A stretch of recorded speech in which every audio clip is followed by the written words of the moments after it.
Okay, we're going to go ahead and get started. Good afternoon.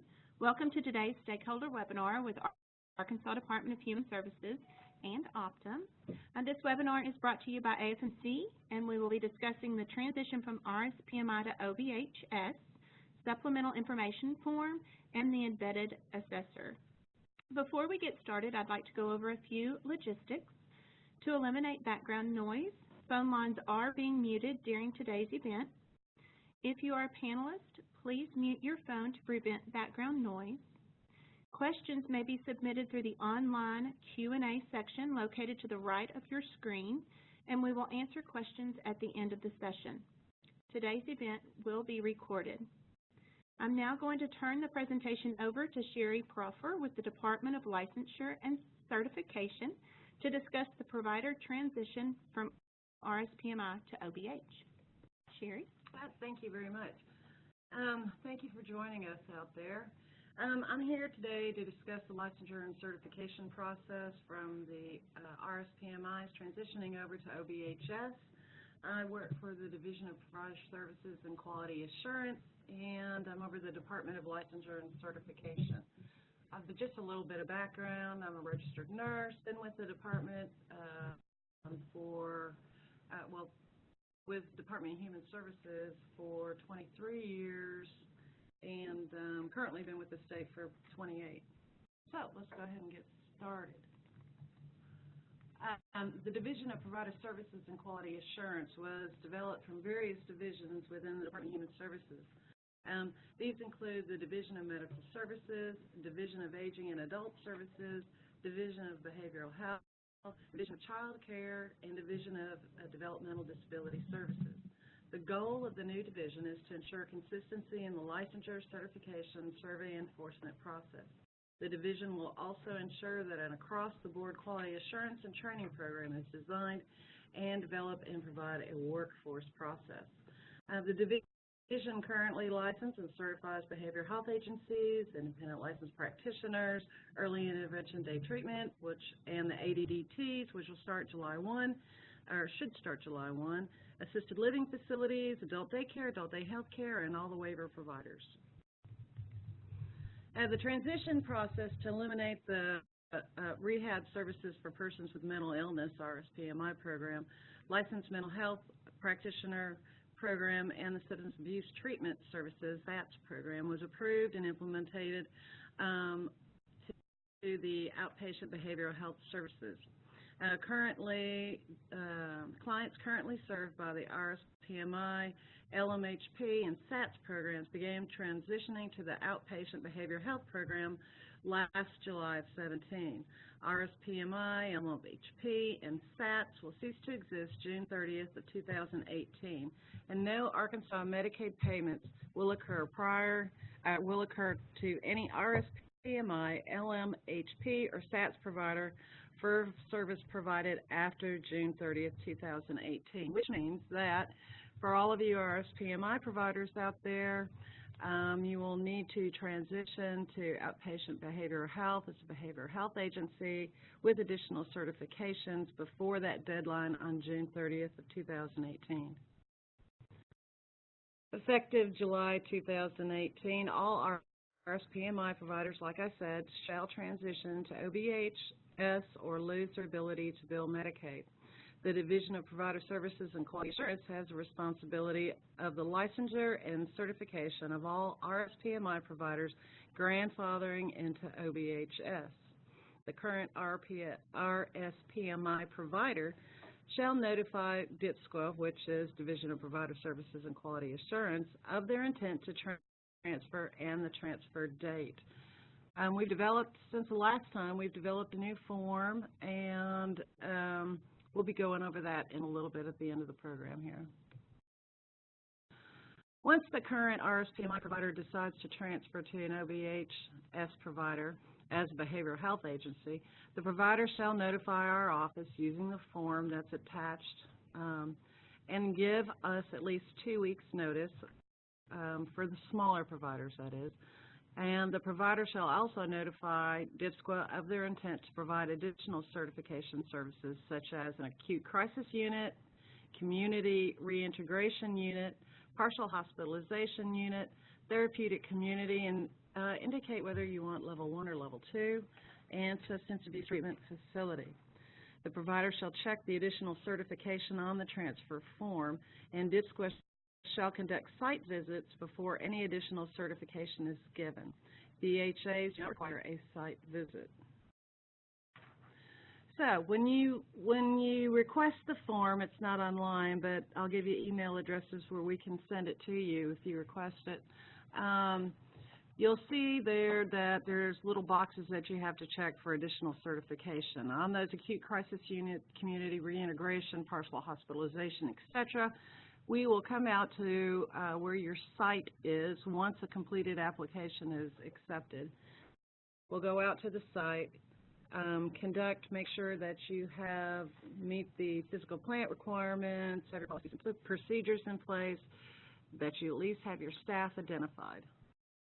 Once we get that done, we'll come back to the office, and if everything is completed, then you'll get your certification. Although the RSPMI will be grandfathered into the OBHS, the provider will need to notify our office when they intend to flip to an OBHS as a behavioral health agency. And there's a place there on the form where you can indicate to us that when your intent is to flip. Once we are notified of the flip, we will send out the provider license and any special certifications after the site review. Each provider site will have a license and/or certification with a unique vendor number, which will have. This is an identification number just for our databases. I want to make sure that when you receive your certification and license, there will be a number on there. That does not have anything to do with Medicaid at all. It is just for our identification purposes. Each site has their own number. Licenses will be good for 1 year or until their CARF certification review date. The expiration date will be listed on your license. We will then mail the provider their license and or certification and send a copy of the license and certification and a copy of the provider's transition form to Beacon and the Division of Medical Services. Beacon and DMS will authorize PAs and review provider numbers to ensure billing can occur as smoothly as possible.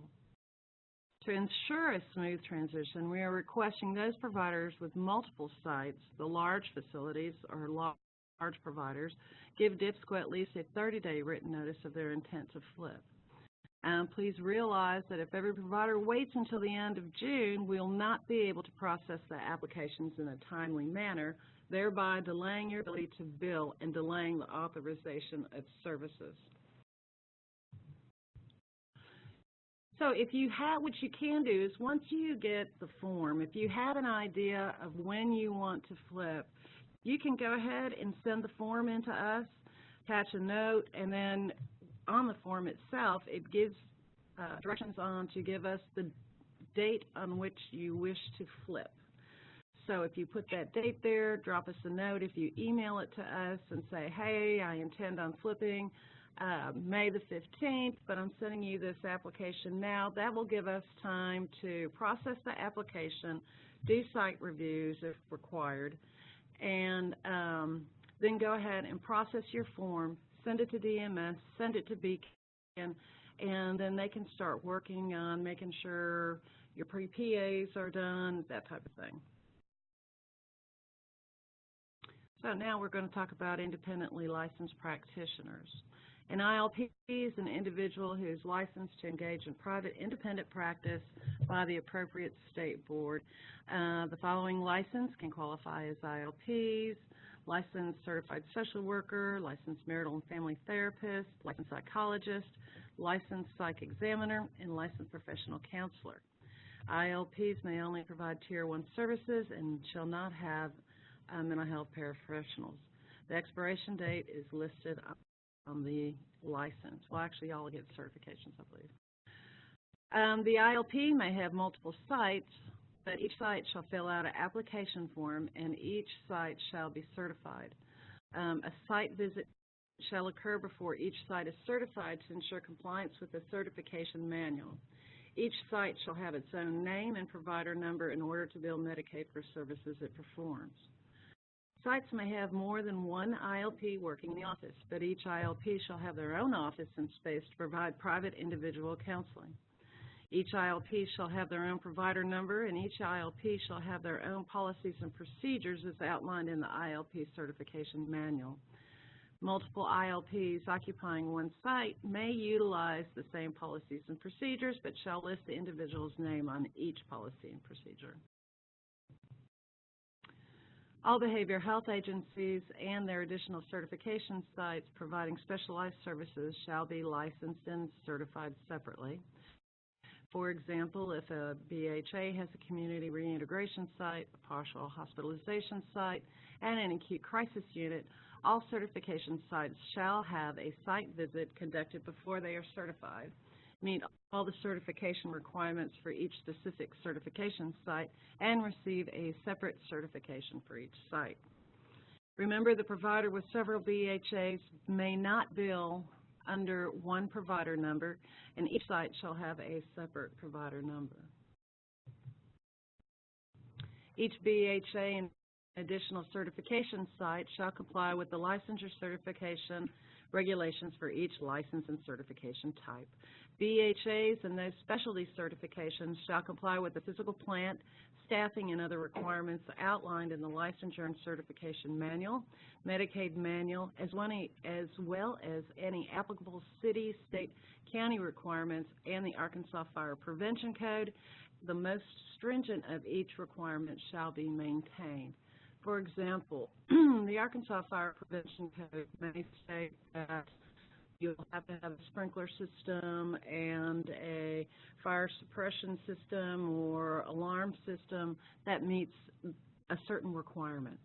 But at the city in which the site is going to be licensed or certified, the city requires additional fire safety requirements in order to get a certificate of occupancy.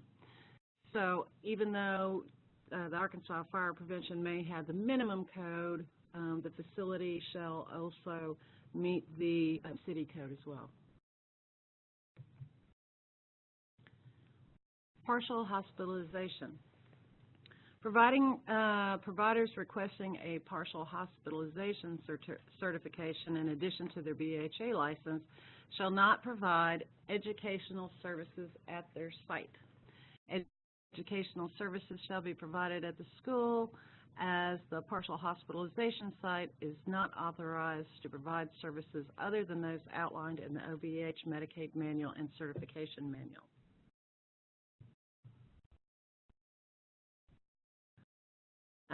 A reminder, all RSPMI providers shall notify DIPSQA of their intent to transfer to OBH as well as BHA with additional certifications if applicable. You can fill out the transition form notifying us of your intent to transition and give us at least 2 weeks notice for small providers and at least 30 days for larger providers notice. The reason for being is, like I said, if you require additional certifications, we'll have to come out and do a site review before that certification is authorized. An individual applying as an ILP shall fill out the required transition form within 2 weeks of their intent to become an ILP. Both the Behavioral Health Agency and the ILP shall send their notification, not by, but to, Cindy Corbett at dhs.arkansas.gov. Sorry about that. I'll say it again. It is cynthia.corbett at dhs.arkansas.gov, or you may mail it to the Division of Provider Services and Quality Assurance, attention Cindy Corbett, Post Office Box 8059, Slot 408, Little Rock, Arkansas 72204. Cindy's telephone number, if you have any questions, by the way, is 501-682-8551.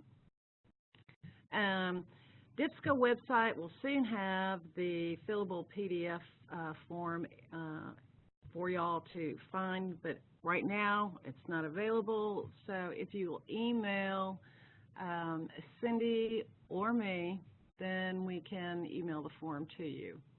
Once the form is completed, please mail it or email it back to Cindy at Cynthia Corbett. Again, all BHA and additional certified specialty units shall be in compliance with administration of medications, storage of medications, documentation of medication, and this also includes scheduled narcotics and medications, and destruction of medication, and the results of PRN medications as required by the Arkansas State Board of Nursing, the Arkansas State Board position statements, and the Department of Health Pharmacy regulations and requirements. In addition, all BHAs and ILPs shall have appropriate policies and procedures as outlined in the designated licensure and certification manuals. This means that all the BHAs and additional certifications will have to follow the requirements of medication administration and have licensed personnel if you're going to administer those medications. If you have any questions about administration of medications, please be sure to email me, and I can answer the difference between administration of medications, self-administration of medications, and medication assistance. All ILPs, BHAs, and their certified specialty units shall abide by the applicable requirements. Failure of the ILP, BHA, and certified specialty unit to follow the licensure, certification, and Medicaid manual shall result in a deficient practice. The provider shall receive a statement of deficiency from our office identifying the deficient practice or practices, and the provider shall provide DPSCA or their designated representative with a plan of correction within the required time frame. Failure to provide an acceptable plan of correction to our division within the required time frame shall result in additional remedies. The provider does have the option of disputing the statement of deficiencies as required by law. Here's a copy of what the form looks like. You can see it's PDF and it's fillable, so you can just fill it out and email it to us. And it's pretty self-explanatory. You can see under additional certifications, those are the areas that I ask you to check. And, you know, like I said, pretty self-explanatory to fill out. And if you have any questions, you can contact me. My name is Sherry Proffer. My email is Sherry, well, you can probably see it online, so I'm not going to tell you, or Cindy Corbett. All right, thank you very much. All right, thank you very much, Sherry. As we mentioned earlier, we will ask or answer questions at the end of the presentation. I forgot something. Looks like Sherry has some additional information to share, so go ahead. Yes, I forgot to tell you all this. I just wanted to tell you how many applications that we have received and processed. ILP applications, we have had 30. That we have approved. There's about 8 that are still pending. We have 5 BHAs so far with 4 specializations, including 2 partials, 1 acute, and 1 therapeutic. 2, let's see here. For those of you that have filled out for partial hospitalizations, we are planning shortly to conduct those site reviews. And we're currently working on 4 transitions to BHAs with therapeutic community certifications requested. And those of you who are, we have about 10 substance abuse transitions that we are currently, RSPMI providers that are transferring to BHA with substance abuse. Anyway, I just thought you all might want to know that. Thanks. Thank you. All right, again, we're going to answer questions at the end of the presentation. So I would like to ask Trish Gann with DHS. She's going to discuss the beneficiary transition from RSPMI to OBH.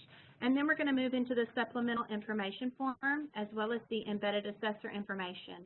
She's going to be joined by Paula Stone, who is the Deputy Director of Innovation and Delivery System Reform with DHS, and Jennifer Peterson with Optum. So, Trish, I'll turn it over to you. Thank you. This is going to be the shortest presentation of all time. We are currently in the process of working on a transition plan for RSPMI to OBH in terms of being able to transition your treatment plans and being able to transition all services over from one to another on July 1st in the smoothest manner possible. So we will be sending out notification of a webinar that is going to occur next week, and during that time we will outline that process for how providers will be able to begin switching from RSPMI to OBH in terms of their authorization for services and the clients who are requiring Tier 2 and Tier 3 services.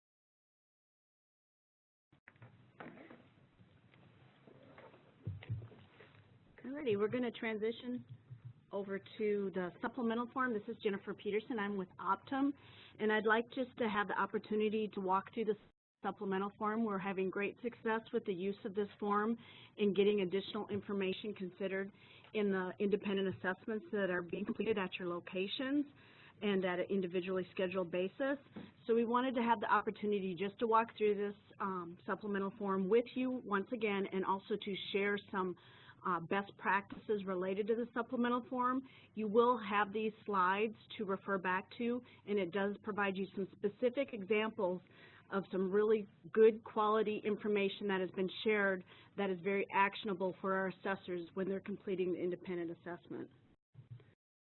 All right, so this is the submission form, the beneficiary client information, and what's really important here is to make sure that your Medicaid base ID matches the ID in the referral that was submitted.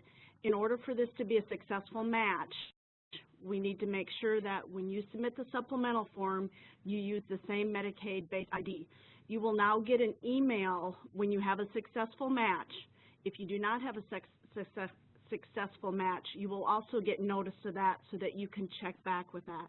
Other important information includes making sure that your naming field and your date of birth match also. Current phone number is a great thing to include. It's not a mandatory field, but we do ask you to check if there's a primary number, because that can assist us in scheduling the assessment. Once we move from doing just embedded and adding individually call center scheduled appointments, being able to have an accurate phone number is very important. So the supplemental submission form, it's important for assessors to understand the special populations being assessed. We've done some extensive training with our assessors related to the special populations, and making sure that we understand what population is involved will help us to ensure that the right staff members or people that can provide the right information are involved in the assessment. So please pay attention to this part and go ahead and identify any special population that your beneficiary may fall under. And once again, this form is only for RSPMI, for BH beneficiaries only. It's not used for DD or the personal care aging services. Okay, this is the next part of the supplemental submission form.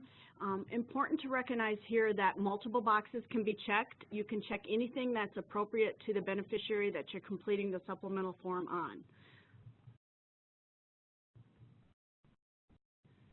Current functional supports. We want to make sure that any therapeutic community or community reintegration is selected, and the choices are disabled here once you go through this. And you can choose an item if it's 1 day a week, 2 days a week, 3 days a week.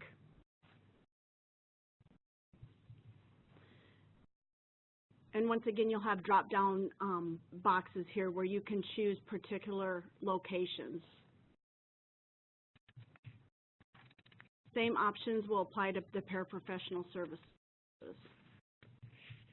And now we're going to get into some of the really important items related to the supplemental submission form.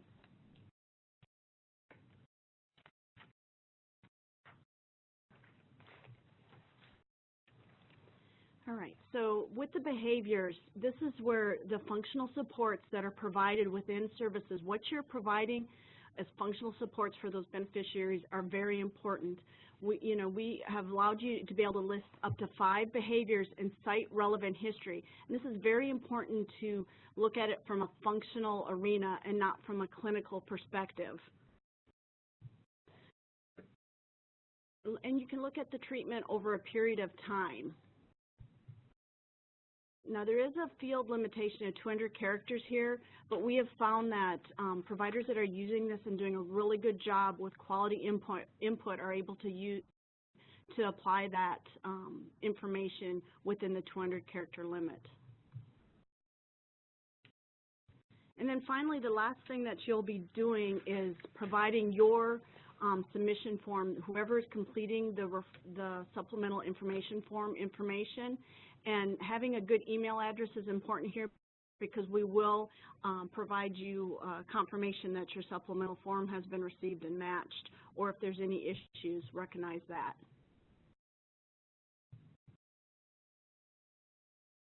There's no longer the quality review period closed on 3/7, so the pre-assessment is the only option that's available for the reason for submittal at this time.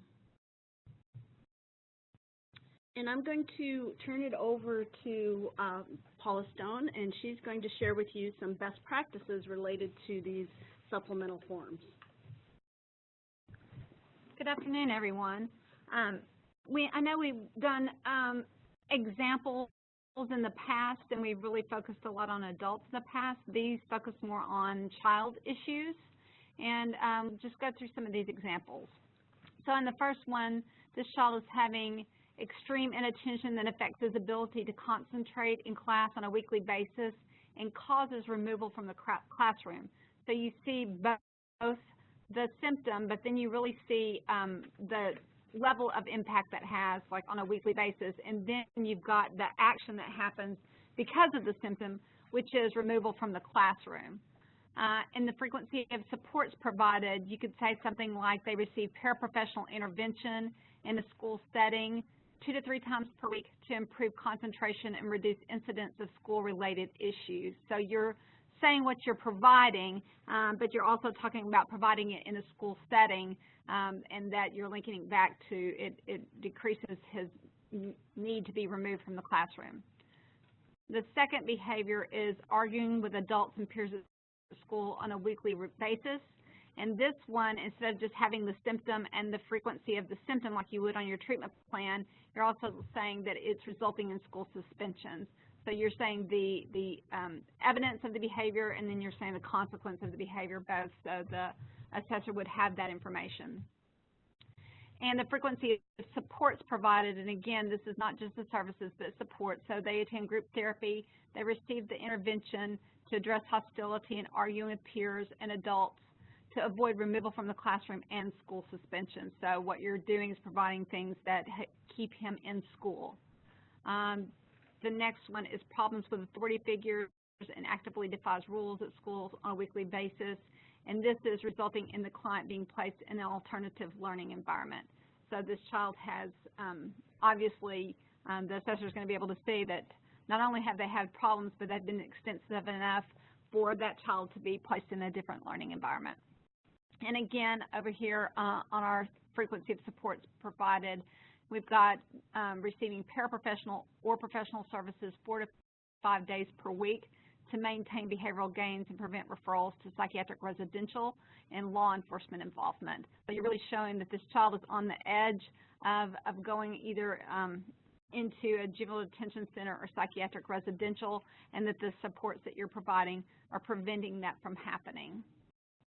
The next one is anger outbursts demonstrated at home and school that have resulted in school resource officer involvement and in-school suspensions. So again, the behaviors and the results of the behaviors and how those behaviors have impacted his ability to function in the school environment. And then for the supports, the beneficiary receives a paraprofessional or professional service 4 to 5 days per week to maintain behavioral gains and prevent referrals, again, to psychiatric residential and law enforcement involvement. So you've got those things that you're trying to prevent. The last one, impulsivity, includes blurting out and arguing at home and school on a weekly basis, causing foster parent to request a client be moved to another foster home. So it's not just the behaviors that could likely be treated with outpatient therapy, but this is to the extent you can see from this, the way this is expressed, that it's to the extent that the foster parents have asked for potential removal.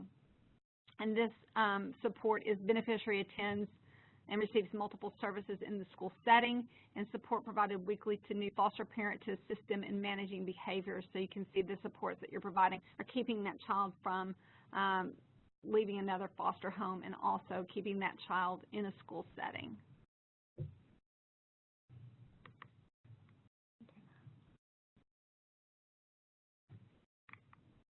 Oops. And I just screwed it up. Oh, I'm back. There you go. Example 2. Okay. Example 2. We have current behavior here. Panic attacks 3 times weekly, and this prevents the clients from completing necessary daily tasks. So not just that they're having the panic attacks, which are a symptom, but what is the functional deficit resulting from those panic attacks. So we've got that in current behavior, and then the frequency of supports provided. Client attends day treatment services 3 times per week and is provided intervention by professionals and paraprofessionals to report and practice skills to reduce intensity and frequency of those panic attacks. So you're showing that what you're doing is preventing the panic attacks from happening, and that if you don't provide that intervention, that they would not be able to complete their daily task. The next one is social withdrawal daily, preventing client from parenting activities. So this obviously is an adult, and their social withdrawal is having an impact on their family life. Client attends day treatment services 4 times per week to provide support to interact with peers in a safe environment. So you're keeping that person, by having them come to a center and get day treatment, you're keeping them functioning. So you want to show that the impact of the behavior and the impact of the supports provided. The last one is isolation daily, preventing client from engaging in meaningful social relationships. And again, the support provided in this case is client attends day treatment services 4 times per week to provide support and interact with peers in safe environment.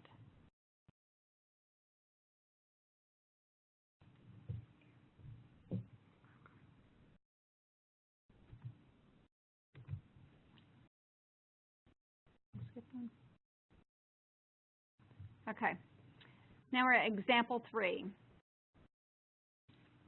The current behavior in this one is client has missed maximum allowable days of school due to anxiety symptoms and is in danger of not passing his classes. So you've got your symptoms in there, which you would have in a treatment plan, but the impact of those symptoms is that the child is not going to school because of his anxiety, and the danger is not passing his classes and failing a semester of school. The support here is the client is provided intervention 3 or more days per week in a school setting, and family is contacted at home when he does not attend school. So you're providing supports in a school setting, and you're providing supports in his family, because your goal here is to keep this child in school and keep him passing. Last one is the client presents with anxiety symptoms causing him to skip class, which has led to failing grades in 2 subjects. Again, our frequency of supports provided, our supports are professional and paraprofessional services provided to follow up when client misses class and practice anxiety reduction techniques. So you've got interventions, you've got the frequency, and you've got behaviors.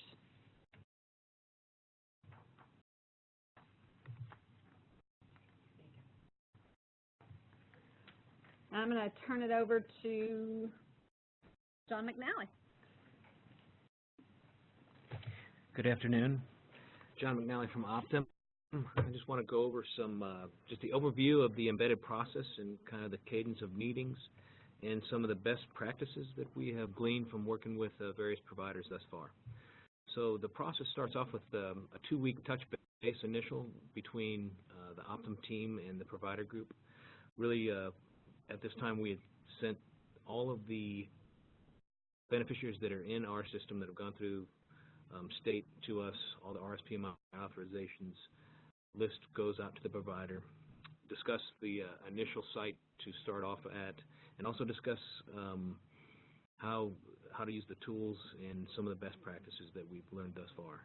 1 week prior, we established the weekly meeting and validate where the assessors are going to go, see if there's any issues with the initial week, and the providers group will look at their individual list to see if they identify any beneficiaries that will not be needing an assessment.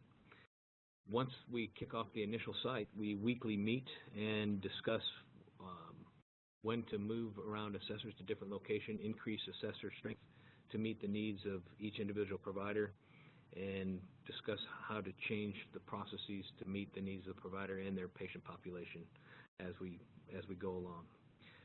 And that's where we move into full scale, where we've increased to the full assessor strength and move around each assessor to meet all of the assessment needs for that provider group.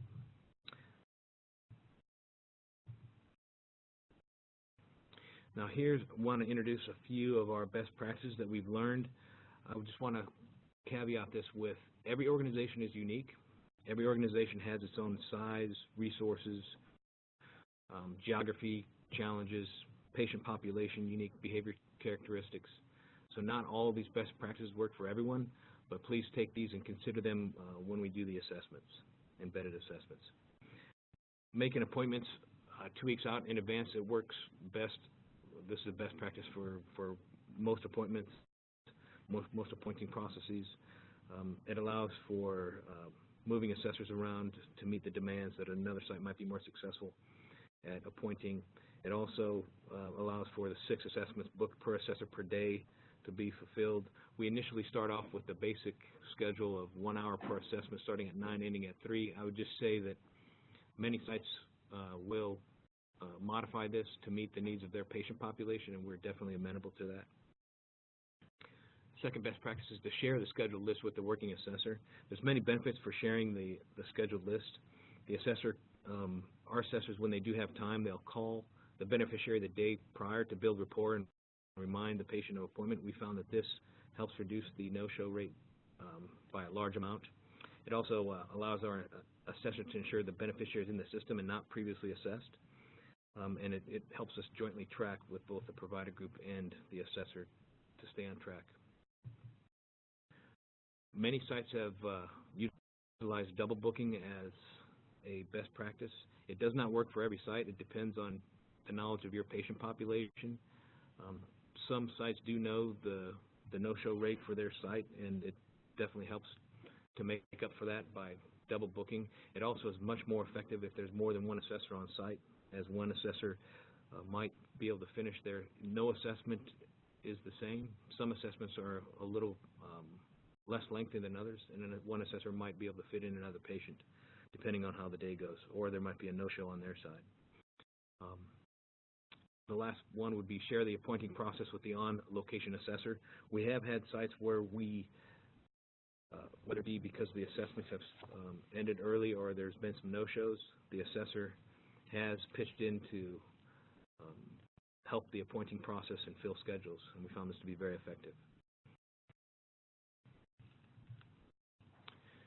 And as far as the ongoing assessment process, 2 of our assessor leads are listed here as points of contact, David Eit and Angela Rich. Also, additional contact information is Jennifer Peterson as listed, project director, and David Getz, executive sponsor.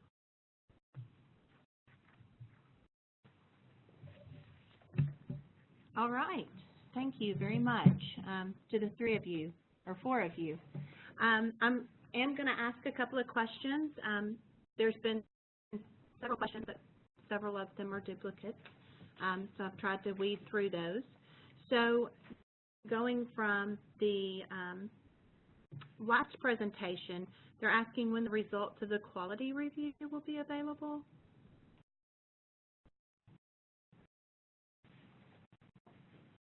And where do you get the Medicaid base ID information?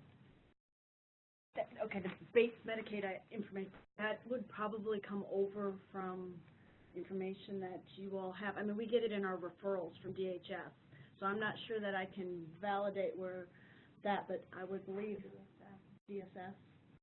Yeah. And then it's from DSS, okay? And related to the quality reviews, we're on target for completing those on April 10th.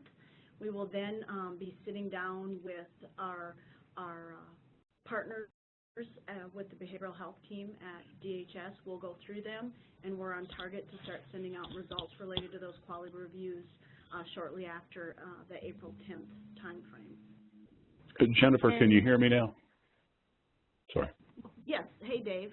Yeah, sorry. The base ID is the one that will be in the referral list that we will send to you prior to the start of the embedded process.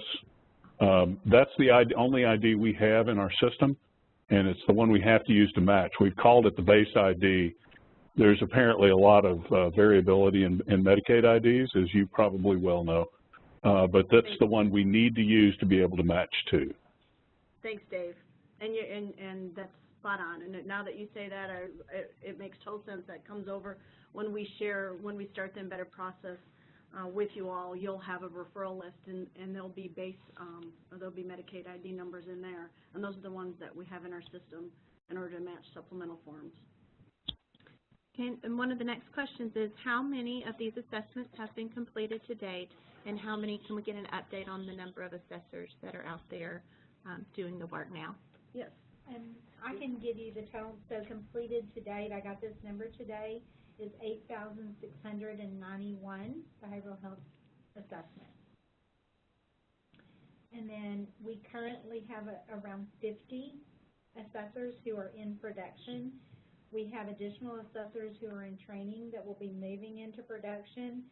And by 4/25, we will have approximately 110 assessors in production. Thank you.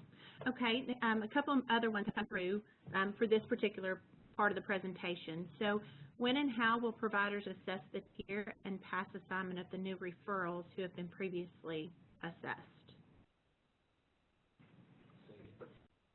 When and how will providers assess the tier and pass assignment of new referrals of those patients that have been previously assessed? Maybe have to clarify that question, I think. Okay. Okay, so how will we know if a child has been assessed if they move into our area and they're passed? So they're specifically asking about foster children. How will they know their level of care when they enter our programs or group homes? I think two ways is one, if you're asking for an authorization for services, so they're a new client to you and you contact Beacon and ask for an authorization for services, then Beacon would be able to tell you that. Also, the pass follows the child into whatever community they're in. While they may change care coordinators, they're not going to change passes because each pass covers the entire state. And so the pass would also the PASS care coordinator would be able to provide that information to a new BH provider. And also, we're working on a list, and by next week we should have a list that all the family service workers will have, and all of this list will have the tier determination. So the family service workers or the parents of those clients should know by the end of next week what each of those clients' assessed tiers are. Do we know how many assessments are left to complete? So what we know is that we want to make sure that individuals are offered a time to get an assessment. If they are receiving services that would be contained in Tier 2 or Tier 3, well, Tier 3 adults, and Tier 2 for children and adults. So we know that in any given month, what we've seen is about 18,000 people have received a service, a paraprofessional service. And paraprofessional services are the ones that would be contained in Tier 2. So we've got 8,000. We do know that in a 3-month period, about 25,000 people have received a service, at least one claim that contains a paraprofessional service. So we're looking at, over the next 2.5 months, trying to make sure that we get to that place where we know that we've offered people have been assessed that have received a claim for a service or are currently receiving that service. Thank you. Dave, are you still on the, can you still answer a question? We have an additional question about the base IDs and new referrals. Sure.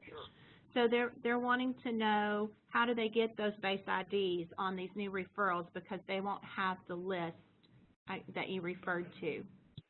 So while we're doing the embedded assessments, I'm sending along files each week that include the results from the embedded assessment that have been done in that week, and then also the new referrals, which we received from Beacon and loaded into the system. The new referrals will have that Medicaid ID. Thank you, Dave. I have one additional question. Will Medicaid providers be able to look at eligibility to determine if their patients are in a tier or a pass, what pass they're assigned to? We don't currently have a way for providers to be able to access that data or that information. One, in that it is protected health information, and by the time we assign to a pass, we see that this population changes providers frequently, and so we're not mailing out pass assignments to the provider on record that provided the last billable service. That's not something we would be able to do. We haven't developed a portal yet, and not quite sure that we're going to, where a provider could go out and look at that pass assignment. So what we've done is the passes get paid for care coordination, and the passes are responsible for contacting both the beneficiary and the providers, introducing themselves as the care coordinator and becoming involved with the case. So in this way, we have just allowed the passes to do that. We have had some individuals or some providers, and I believe these have all been on the DD waiver side, where they've contacted and said, you know, I know that this that our client has been assessed, and we're not quite sure, we haven't been contacted about the pass, and we're concerned, and we're not sure what's going on. And so in that case, they just send us an email. We send an email to the pass and said, this provider hasn't been contacted, so it helps us with some quality assurance on the pass side as well. So feel free to email me if that's something that you've found, is that the pass has not contacted your client, and you know that they've been tiered out. Do note that the pass assignments are not made until the 15th of the month following their independent assessment. So you may see that it takes up to 45 days from the time, depending on where it falls in the month, and the passes have 30 days to contact. And so you might see some lag time between the time you get the tier results in your roster and the time that they're contacted by the pass. Can you confirm that the OBH manual is available on the Medicaid website? I pulled it up this morning myself, so yes, it is. Thank you. That's all I have for you guys, but I do have a couple of questions for Sherry. But you don't have to leave. It might include you too. Can you decide and request additional certifications after you become an OBH? Yes. If you are certified by TJC, does the DIPSCLA certification run until the recertification date? Yes. For right now, yes. Okay. Do we need to turn in a form for each site and each program? Yes, please. And about substance abuse, there was mention of substance abuse. So are substance abuse certification regs available? And is there something specific you need to do if you want to provide these services? The substance abuse licensure and certification manual has not changed. The only thing that has changed or those substance abuse providers are now going to have to be BHAs if they want to bill Medicaid for the services they provide. Where can they find this information? They can find the licensing information. I think it's currently still out there on Behavioral Health's website because it's not, we haven't changed it over to the DIP school website yet. All right. I don't have any additional questions, so I'm going to call for questions once more. If you have any burning questions, please enter those in the Q&A box, and we'll wait just a few minutes to see if anything else comes through.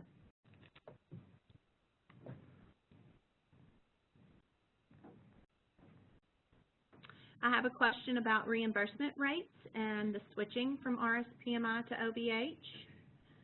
How does that happen? And is there a contact person with questions about MTPs, PCP referrals, prior authorization, extension benefits for OBH? So the OBH rates are posted on the website, on the Medicaid website, so providers can go out and look at the rates.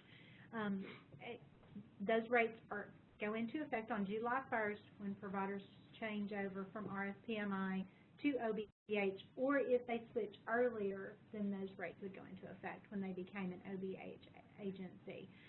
They're more than welcome to contact me if they have any questions. They can email me or call me to ask any questions about any questions they have. I do think, however, that we're going to answer a lot of those transition questions next week when we do the webinar on how people will be transitioning from RSPMI to OBH. Okay. And I just realized that I said earlier you can contact me, but I didn't identify who was speaking. So Paul Stone was speaking when I said past, that if you have people who haven't been contacted by their past, you can email me. And that second voice was Patricia Gann, and you can Patricia Gann, and you can email me or contact me if you have any questions. So this is going back to the past questions. When a beneficiary is assessed for admission in a acute hospital, how will the hospital know which pass they belong to? So it's right at this current time, until we get into full risk pass, the hospital might not know,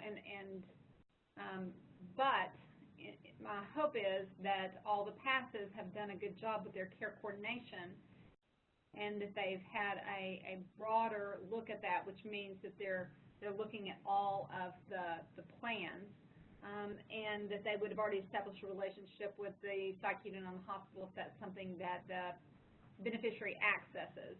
The second piece of that could be that generally, if a hospital admits a patient, that they would hopefully also have contact with their behavioral health provider, since that would be contained as a behavioral health service, and then that behavioral health provider would continue to have contact with that PASS until we get to January 2019 when the PASS takes full risk, and they will be getting that information in a daily feed from the hospital for their beneficiaries, for their members. We have a couple of additional questions. The webinar for PA processes for OBH, is that, you said next week? Next week. We don't have a date and time yet, but that will be coming from Beacon sometime next week. Okay. And speaking of Beacon, I've had a couple of questions about Beacon's contract starting July 1st. What will happen at that time? On July 1st, we've always planned for this. Beacon would continue to do authorizations and extension of benefits for Tier 2 and Tier 3. We do not have a award for a contractor to do Tier 1, so we can keep you updated on that, but there has been no award made. And can we request additional certifications after we switch to OBH? Yes. That was a yes. If you, from Sherry.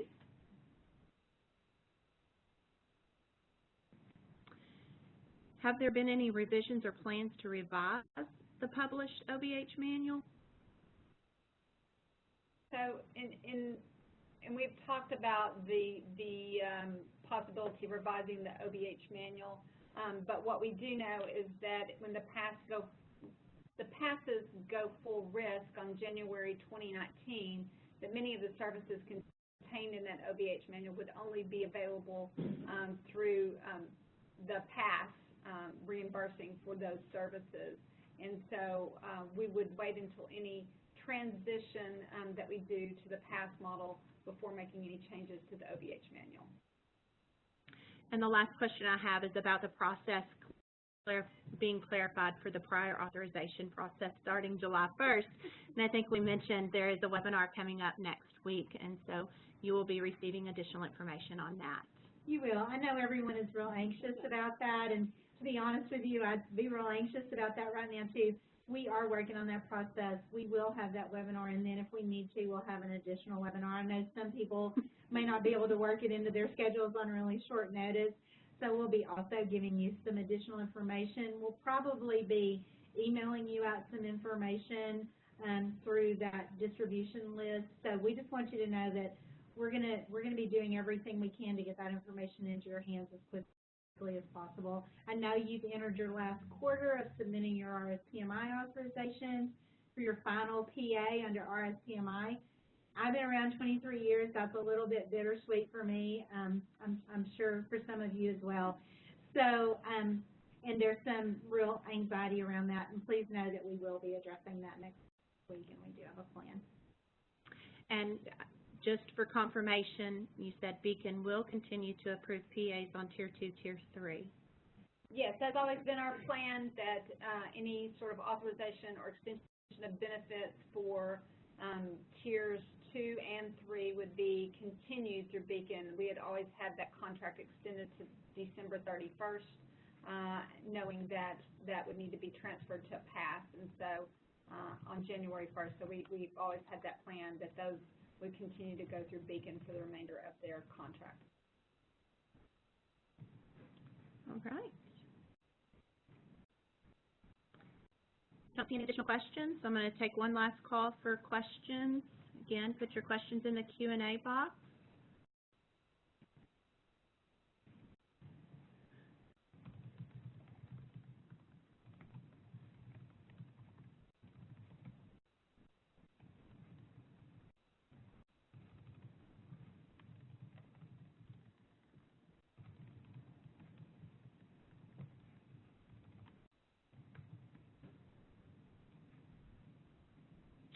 All right, I don't see any additional questions. I did want to mention that this presentation is being recorded, and you should be receiving a link to the webinars that are posted out there so that you can go back and review those at your leisure. So we're going to go ahead and end the webinar today, and I want to thank DHS and Optum for their presentations, and I hope you all have a great weekend. Thank you.